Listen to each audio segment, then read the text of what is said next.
los años 70 ya había la experiencia de la Copetarrazú, Copetarrazú y Copedota.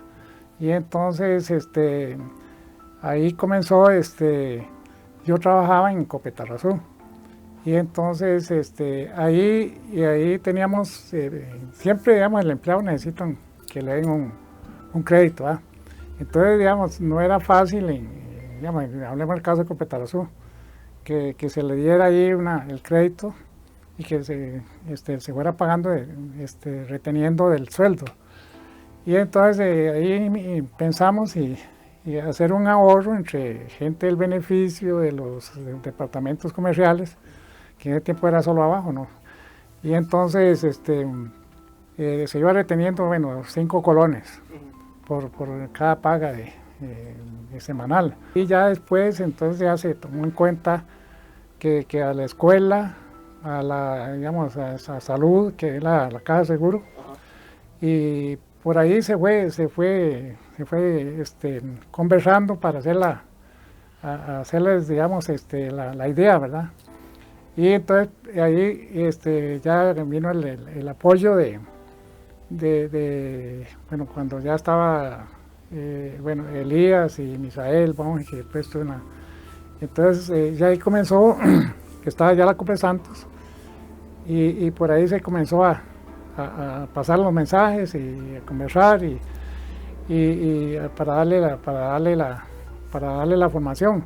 Había un señor que estaba, Dagoberto Carvajal, se llamaba, era el gerente de la sucursal del banco. Y el papá de él era ya un señor, tal vez más mayor que yo. Entonces él nos decía que hiciéramos una cooperativa para los pobres. Decía. El gerente estuvo Arturo Maña, inicialmente. Sí, Elías estuvo también ahí en algunos, pero que era, digamos, de momento ahí haciéndole frente.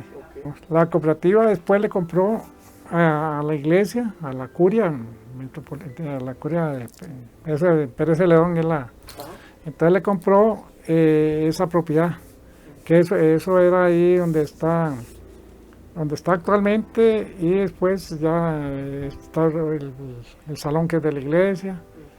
Eso era, y hacia allá que hay una pizzería, algo así, también eso fue de la iglesia. Entonces eso lo creo que la misma compañía San Marcos le vendió para la hamburguesa ahí. Y después el salón ese que es de la iglesia. Eso se lo compró y era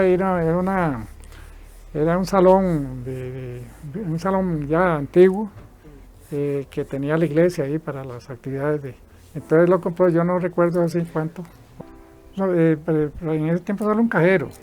Sí, un cajero, no era ya hoy día es distinto, pero en el tiempo era un cajero nada más ahí. Tal vez hay un momento ahí dependiendo de épocas ahí de crecimiento de la cooperativa, pero no es, digamos, el momento hoy es ya los cajeros, muy distinto el número de empleados que están. Después ya un contador, ese si era necesario, y después bueno, la gerencia, secretaria.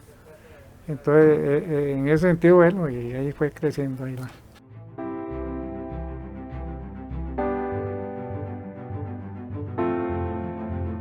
se vio la necesidad de que la cooperativa estaba a nivel de Los Santos, y entonces de por qué no tener una oficina en San Pablo y otra en Dota.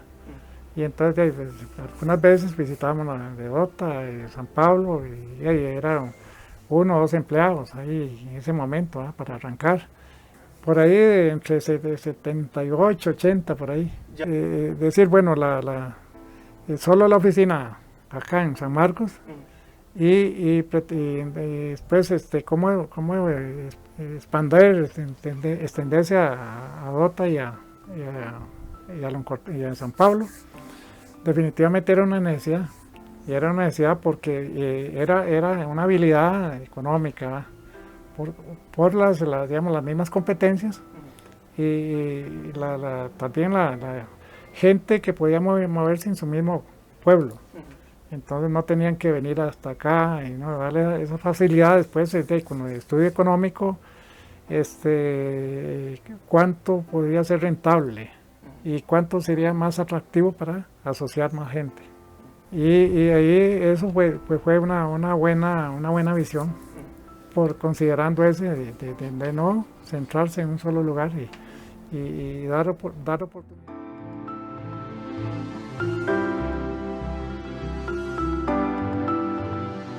Sí, digamos gente de pulperías o de bares o los taxistas se les financiaba.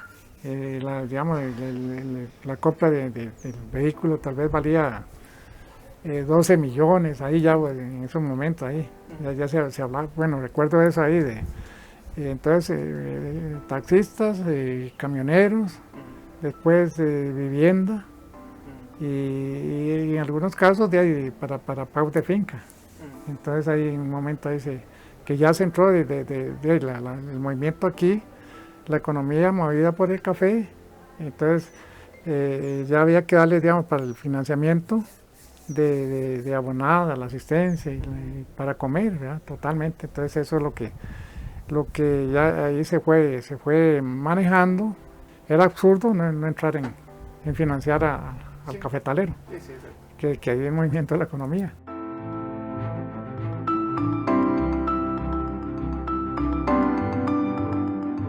Sí, ya, todavía estaba yo en Copetarazú. Y entonces después me fui para Copeleco, después me fui a una transnacional y entonces ahí valoraba uno lo que es el cooperativismo y transnacional. Entonces, digamos, siempre hay críticas, entonces, bueno, ¿por qué traicionó usted a las cooperativas? No, sino era aprender. ¿Por qué uno se iba a una transnacional? ¿Qué hacía una transnacional? Es una diferencia muy grande. Y entonces, ¿qué era ese sentido de pertenencia del cooperativismo? Entonces era necesario conocer una transnacional. Y hay necesidades de trabajo también y la paga.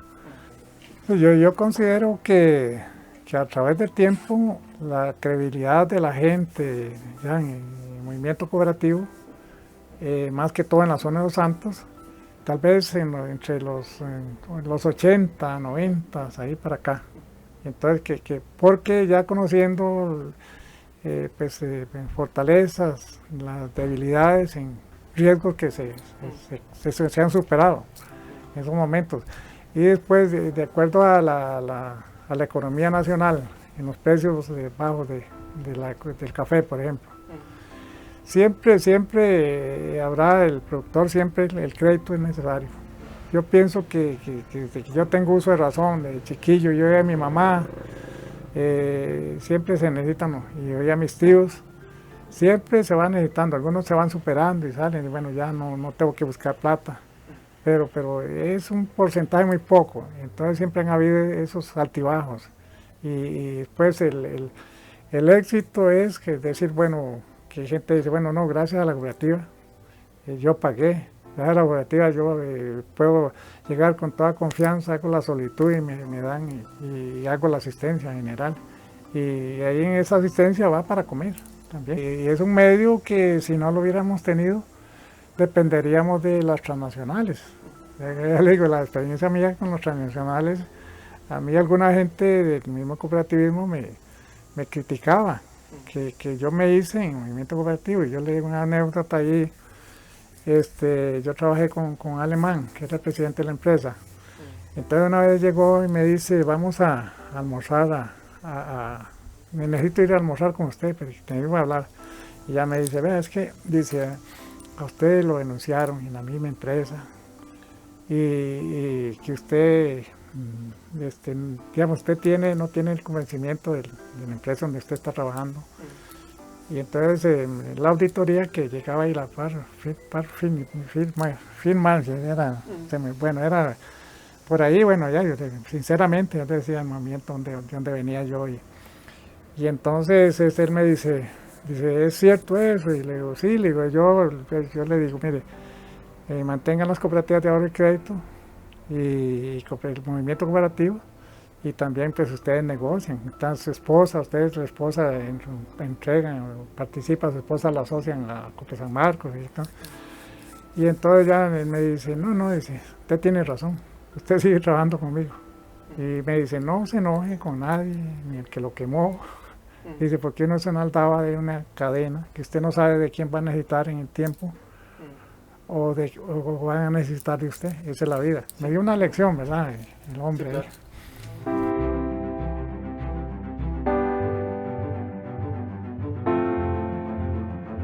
Más complicado fue el momento de que la economía se fue a nivel nacional agravándose, ¿verdad? Entonces, los rendimientos no eran buenos, tan buenos, ¿verdad? Más o menos Más ahí bueno, que era más. los 80, ¿verdad? Ok, Por ahí. para Sí, ubicarme con la... sí, más o menos era ahí, creo que por ahí estaba el 78, 80. Y entonces hubo parte de depresión económica, ¿no? Los rendimientos, se pensó siempre en capitalizar, o sea, que los excedentes se Quedara todo capitalizaran totalmente. Pero lo difícil ahí era el momento de que la sociedad decía, no, pero es que nos den un premiecito, que nos den, porque en las políticas decía, bueno, la devolución de excedentes, ¿verdad? En algunos estatutos decía la devolución de excedentes, ¿verdad? Que había que hacerle reformas. Entonces ya en las asambleas la votación decía, bueno, no, la totalidad. Entonces ahí se llevaba la propuesta de un 50 y un 50, 55. que hoy día todavía permanece eso, creo. Y entonces ahí se le propuso y hasta la vez que yo asistía a las asambleas, se quedó en eso, en 50. En ese sentido, el que tenía más rendimientos era el que tenía operaciones, ¿verdad? Porque pagaba más intereses y más capital. Entonces, en ese momento, pues era un estímulo. Y para sentirse bien en ese momento, decir, bueno, la comparación del sistema de banco y sistema porque la gente, a pesar de que se le daban, digamos, charlas, y entonces la gente no tenía la seguridad en sí para creer. Entonces ahí fue tiempos difíciles, hay momentos en que ya decían, bueno, hay tantas renuncias. Entonces las renuncias a uno lo asustan, ¿verdad? Estando uno en el Consejo de Administración ya uno se pone a ver, ya hay que descapitaliza. Y el asunto del capital, que la gente decía, costaba mucho que entendiera que era una suma que uno aportaba, pero para tener ese derecho, esa pertenencia de decir, esto tengo derecho, esto es una institución que es nuestra, en la cual yo tengo voz y voto. Entonces en las asambleas, participar en las asambleas, que era otra cosa difícil para el quórum de las asambleas. La gente generalmente costaba que llegara. Y los momentos ya cuando habían los chismes, los cuenteretes ahí de que está mal y que tal cosa, ahí siempre hay soplonazos, ¿verdad? A todo eso se le fue haciendo frente y por dicha ahí, nosotros tenemos en una época hay una oportunidad de cuando se quebró el Bancop, habían unas colocaciones y entonces para recuperar eso con algunas propiedades que yo fui con el gerente entonces, que era Juan, a la Alajuela, a los tribunales de Alajuela, para ir viendo propiedades que habían ahí para tomarlas y negociarlas. Y el abogado que era José Aquiles, pues, entonces fuimos varias veces ahí para recuperar, pero solventábamos en ese tiempo una pérdida mínima y habían las reservas. Entonces las reservas de ley, eso en definitiva viene a subsanar la cuestión. Entonces eso son una experiencia y definitivamente se salió de eso, ¿eh? Y fue, como le digo, ya un susto, nerviosismo y decir, bueno, ¿qué podemos hacer? ¿Qué nos va? ¿Qué futuro? Por ahí vino ese. Después hubo otra época difícil ahí, fue con Aldesa. Con Aldesa hubo una época difícil ahí cuando había una colocación ahí. Entonces ahí se solucionó porque bueno, siempre hay con las reservas. Después hubo con el gobierno de Rodríguez, Miguel Rodríguez, vino la primera dama y trajeron ahí unos estudiantes en economía para hacer un plan ahí de una urbanización en la Guásima. Entonces la Guásima, ahí se iba a hacer una inversión, se hizo una inversión y por ahí vino que no funcionó, ¿verdad? Y entonces eran más de 100 millones. Que la Copealianza, Pérez Celedón, Cosique, Cope San Marcos y el Banco Centroamericano. Entonces ahí eran los actores en ese momento financieros para ese proyecto. Y entonces en eso vino el que la tiene ahora, el señor Rodríguez, que la compró, y entonces vino a la salvación. Y ahí se liberó Cope San Marcos, después el último que quedó fue el BCI, ¿verdad? Y entonces ya después de ahí no sé cómo hicieron ahí, pero finalmente con las reservas, después habían unos bonos que tenía la Cope San Marcos a un 24, un 28% colocados, y ese tenía unos rendimientos muy buenos. Se negociaron esos bonos y se pagó. Y lo que con las reservas lo cubrió la pérdida que fue tal vez había de unos entre 20 o 32 millones ahí, pero ya con las reservas, entonces se solventó eso. Ese fue más que todo el banco, un alto riesgo, sí. Y entonces en los momentos yo estaba en comité de vigilancia en esos tiempos, y entonces pues los dos compañeros míos de vigilancia y yo pues salvamos el voto.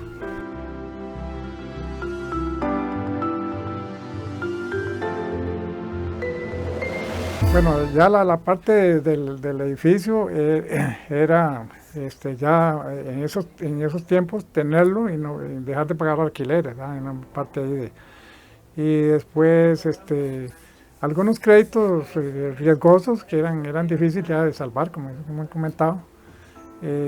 Por ahí venía después el temor de las competencias, ¿verdad? Se fue solidarizando, ¿verdad? Y se fue entendiendo.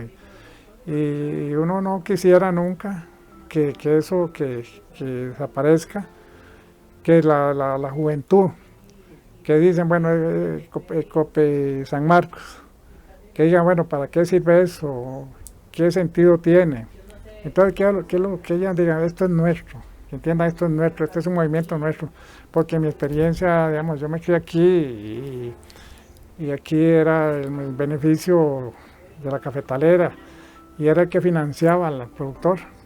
Y entonces era ir ahí y le decían sí o no, y le decían a usted, bueno, necesita tanto para comer, más que todo era...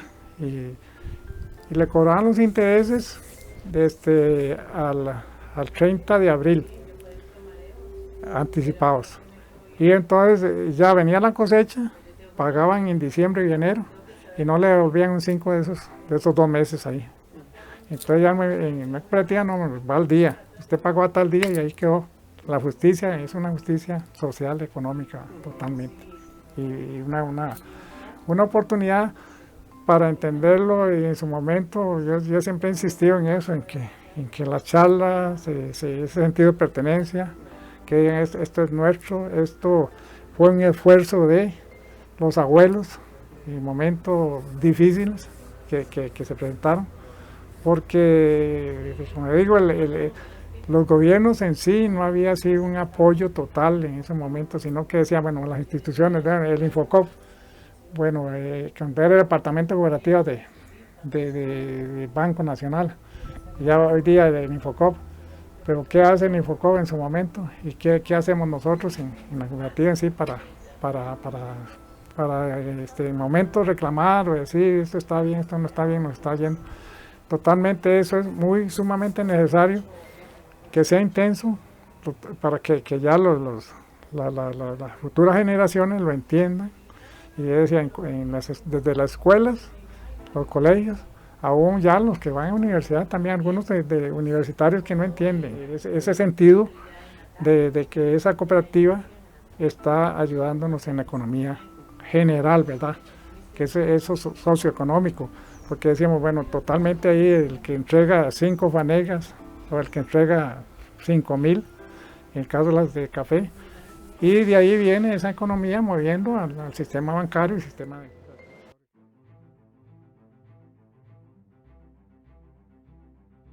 O sea, que tengan confianza en el movimiento cooperativo, digamos, en lo económico que se vive, definitivamente, repito, es una pertenencia,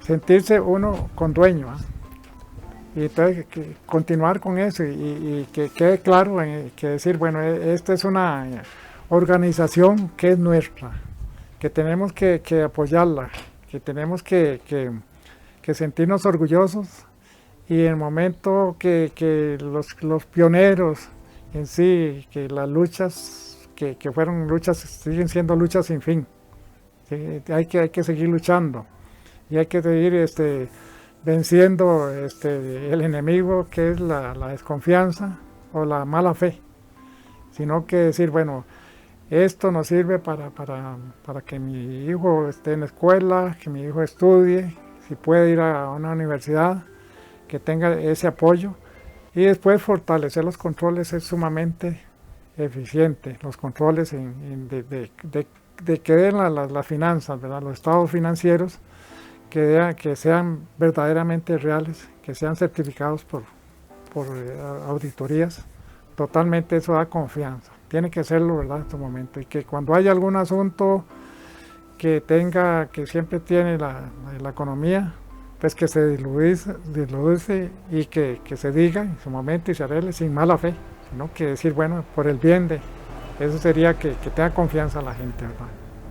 Con la trayectoria que ha tenido Cope San Marcos, de cómo se inició, cómo fue saliendo en las buenas y en las malas, en dificultades, en tiempos malos, el apoyo no gubernamental del todo, ¿verdad? En el momento que la creencia, en el momento que ya haya ese apoyo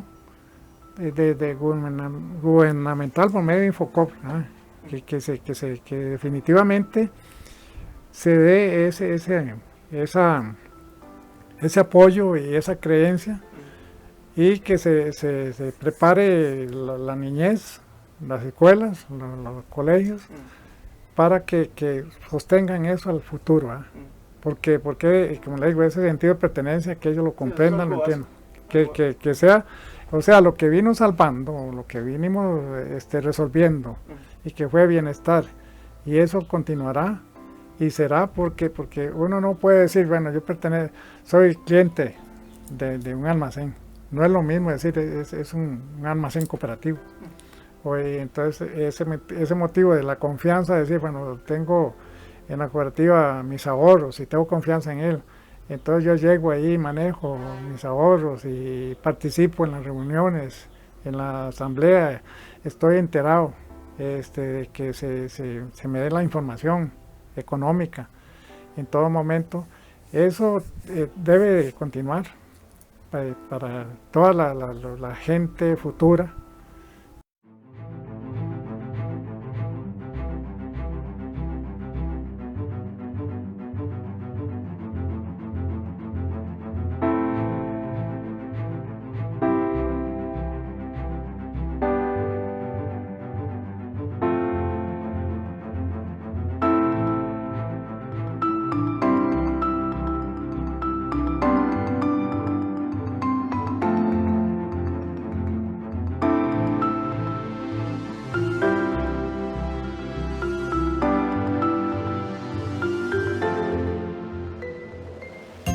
Cope San Marcos, donde usted sí es primero.